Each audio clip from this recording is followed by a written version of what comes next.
Welcome to the Daily Word Bible Study, a plain and simple book by book, chapter by chapter, and verse by verse study through the entire Bible.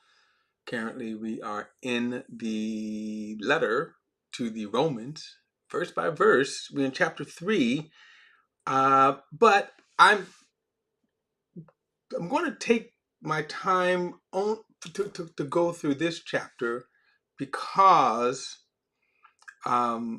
this chapter 3, I'll get to it later, but this chapter is going to unfold in detail what our salvation is about. But before we get to that, he is also laying out why we need to be saved. A number of years ago, I was driving home and I was driving down the freeway. It was at night, by the way. It was at night. I think I was working the night shift. I got off and I saw this sign. And the sign, I'm going to see if I can pull this up here because I think I kind of saved a little sign. But the sign said, saved from what? Saved from what? And I'm going to see if I can pull this up in a moment here. Where is it? I think this is it here. I'm going to show you it. This is what I saw. It said, saved from what? And it was just, that's all it said. Just what you see right here. Saved from what? But it was on a billboard, so it didn't look exactly like this. But it was black letters against this whiteboard, and it just said that saved from what? And of course the question is very interesting because I don't know who posted that. You know who posted that billboard? It could have been an atheist basically saying, okay, so what are you guys saying would say what? It could be a Christian. We don't know. But the question is important. What exactly are we saved from? And that's what we're kind of going to get into beginning in chapter 3. Now, last time, I kind of went back to chapter 2, well, he talked about circumcision. And what he said was, and this is for the religious minded person, and it should be a sober kind of slap in the face. But in talking to the Jews, when he talked about circumcision, he said that circumcision, in fact, you know what, instead of, let me just kind of, let's jump into it here. That circumcision, here we go. Let's just jump to it. I'm going to go back to verse 25, and he says, for circumcision benefits you if you observe the law, but if you are a lawbreaker, your circumcision has become uncircumcision. Now, to the Jew, and keep this in mind when we talk about this, the Jew, circumcision was a part of the covenant of Abraham. Okay, so to understand the mindset here, what circumcision is, and most people I think know, but if you don't, it is the cutting of the foreskin of the male genitive, the foreskin. Now, the significance, in other words, why males get circumcised is what I think a lot of people don't understand. And even today, the question can come up, should we circumcise today? And so with that, we have to kind of go back and understand the promise that God gave to Abraham. And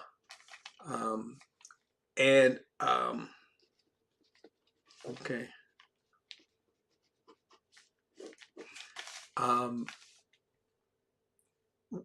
Abraham, and during this time, by the way, during this time, there was no Jewish people. There were no Jewish nation. God appeared to Abraham and said, I'm going to make you the father of many nations. I'm going to make you a great nation. So he drives Abraham, he leads Abraham from among his people, and he established a covenant with Abraham. And in that covenant, he takes him to the land of Israel, what we know as Israel today, but actually it was larger. And he tells them, I'm promising this land to you and to your descendants forever. And as a sign, he says, you are to be circumcised. Now, Abraham was an adult, and all of the servants, his slaves, all of the male people that were associated with Abraham got circumcised. But that's an interesting point, too, because the slaves at that time got circumcised. Now, what happened is that his descendants, now as an adult, he got circumcised, which means ouch. But then, so then Isaac gets circumcised, his son, the promised son. And then Isaac's son, Jacob, gets circumcised. And then the 12 sons from Jacob, in which the entire nation of Israel built. So when people say the chosen people, they are talking about the sons or the descendants of Abraham, Isaac, and Jacob. And then the circumcision was a covenant separating, because at the time, no other people was circumcised. And so that was a covenant sign between God and Abraham and his descendants. And then this was incorporated into the law. Now, the problem with the Jews then, when it was incorporated into the law, they were not keeping the law.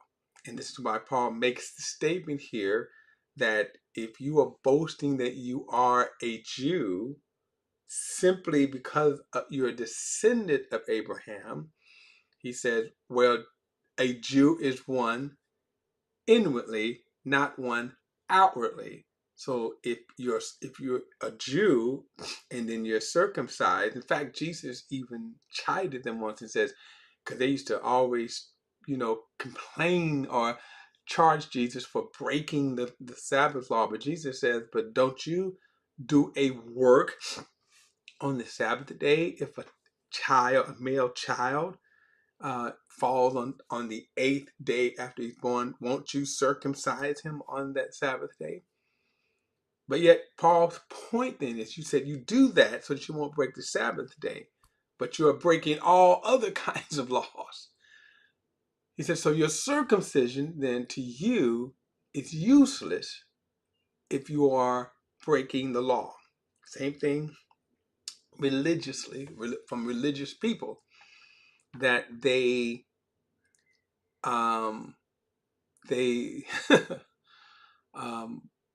they will go out of their way to do religious things while ignoring others. So one example in our culture today, and I had said this before, and I'm just going to just dab there and then go back. In verse 26, this is chapter 1, verse 26, while they certainly go after gays. This is a big thing right here, right? Gays, men, he talks about, they make an issue out of this sin here. This is why God delivered them over, verse 26, to degrading passion, for even their females exchange natural sexual relations for unnatural ones. The males in the same way also left natural relations with females and were inflamed in their lust one for another, males committing shameless acts with males, and received in their own persons the appropriate and penalty of their error. Now, there are people that will go out of their way, see, to make this. They act as if this what Paul is saying here is the burning sin that caused this even God to fall off his throne. And yet, when you go down to verse 28, he says, and because they did not think it worthwhile to acknowledge God, they delivered them over to worthless mind to do whatever what is morally wrong. Then he says they are filled with, get this, unrighteousness. Watch this, evil, greed, wickedness. They are full of envy. Now, I want to just put it like this. How about greed? Do we ever condemn people for the greediness? How about this, wickedness? How about envy? Murders? Of course, we would do murders, right? But how about envy? Do we ever condemn people for envy? How about quarrels, deceit, malice? How about this, gossip? Look at the slanderers. Do we ever, proud and boastful and arrogant? Do we ever condemn people as much as we condemn the gays? See, that's the point. All right, so let's jump to go to chapter 3. And then verse 1 says, well, he does condemn the Jew here in chapter 2. He does condemn the Jew. And then again, about this issue, circumcision. You understand why circumcision, why Paul is making the issue out of circumcision.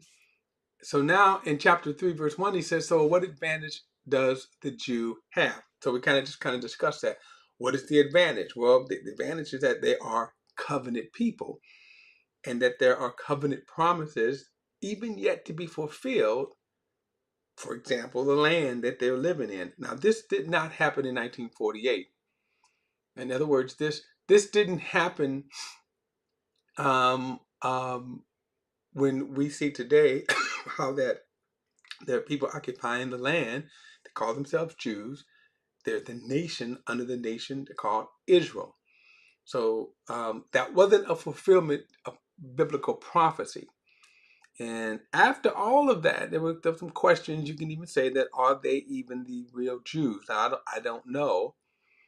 The only way that could be answered is, are they the physical descendants of Abraham? That's a valid question. And the only way that they could prove that is genealogies.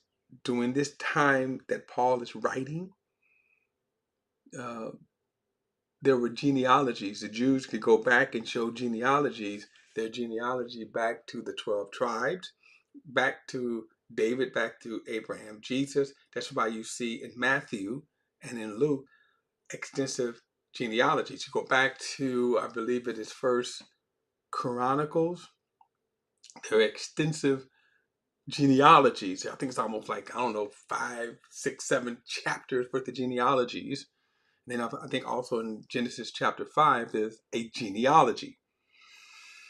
So that's something from our perspective, is not important because we don't have genealogy. We're Gentiles, so it doesn't matter to me anyway. But when he asks the question, so what advantage does the Jew have, or what is the benefit of circumcision? And the idea is that, first of all, they are the chosen, they are the descendants of Abraham, whom God made a covenant with and gave specific promises to, which yet have to be fulfilled. And if you will remember, even in Acts chapter 1, the disciples asked Jesus, will you restore the kingdom at this time? Let me show you this too. Let me show you this. Acts chapter 1 and look at verse number 6. It says, so when they had come together, this is the disciples. And by the way, this is just moments before Jesus ascends into heaven. So when they had come together, they asked him, Lord, are you restoring the kingdom to Israel at this time? So that's a question right there. Think about that. That's a question. Are you restoring the kingdom? Now, why are they asking this question? Because this is what was on their mind. There is prophecies that promise that the Messiah would come and restore Israel back to the land. So that's why they're asking this question here. Now Jesus goes on to tell him, don't worry about that. Look at verse 7. It is not for you to know the times or the period that the Father set by his own authority. So don't worry about that. But there are times and periods. He said, but you will receive power when the Holy Spirit has come upon you, and you will be my witnesses in Jerusalem and Judea and Samaria to the end of the earth. So that's what Jesus' last public words to his disciple was, go be a witness in all the world. Don't worry about the end time prophecy. But that now answers the question why it's on their mind, why they, what advantage does the Jew have? Well, he says, what benefit does circumcision have? Why? Because they are covenant people with God. That's why. And there are still promises. Now, when we say the chosen people, chosen kind of is a very interesting sense that God says, I chose you. God was the one who created the nation as a possession for himself. And he reminds them in the book of Deuteronomy that you're not chosen because you're special. You're not chosen because of qualities that you have. He said, because you're not. You are one of the most disobedient people. You are obstinate. And they were. The entire history, from the time that, especially when he brings them out of Egypt, they had been hardened, obstinate, rebellious, idolatrous, all. And even at the time that Paul is even speaking here, they were in rebellion against God. However, that is not, but God made a promise to Abraham to his descendants to restore the kingdom to them. So when they ask the question, what advantage does the Jew have, or what is the benefit of circumcision? Well, he's able to say to them, it actually said in every way. We'll get to that probably next time because I'm running out of time here. So there are prophetic promises. Now, when we go back to Acts here, and they ask, are you restoring the kingdom to Israel at this time? So Paul's question fits here. This is the advantage that they have. The promise that God is going to restore the kingdom to Israel. This also kind of answers another question, where in Christianity, I don't know where this came from. There is a theology that teaches that the church, the Christian church, replaced Israel, and that that the Christian church is now the new church. That's a false gospel. That's a false teaching. This question here, and even Jesus answered, notice, it's not for you to know the time, but the period that the Father has set by his own authority. In other words, there are times for the promise, a prophetic promise, that God has promised that Israel will be restored to their land. There's prophetic promise. If you read Ezekiel 37, I believe 37 and 38, where God makes it abundantly clear that God is going to restore Israel to the land. Now, as I said, this did not happen in 1948. And a lot of people look to that when Israel became a nation in 1948. But if you go back and look at the details of what the promise by God, it cannot be that Israel was fulfilled. That number one,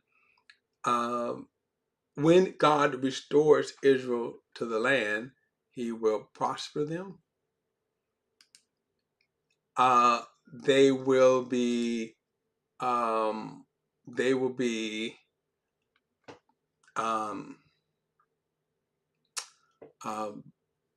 will worship God. Okay, so Israel today doesn't worship God. The nation, I'm saying, there's people in Israel, for example, what we will call Messianic Jews. They worship the Lord, but the Orthodox Jews would tell you that they stick with the Old Testament law. They really don't, but that's what they would stick to. So when Paul asks the question, what advantage has the Jew? Well, in every way, but currently the Jews are cut off from God. And we'll get to this way down the road when we get to Romans chapter 9, 10, and 11. All right, don't forget to like and share this video and subscribe to BP The Bible Perspective. But as always, if you have a thought or comment, add it to the comment section below. All comments are welcome. I'll see you in the next study.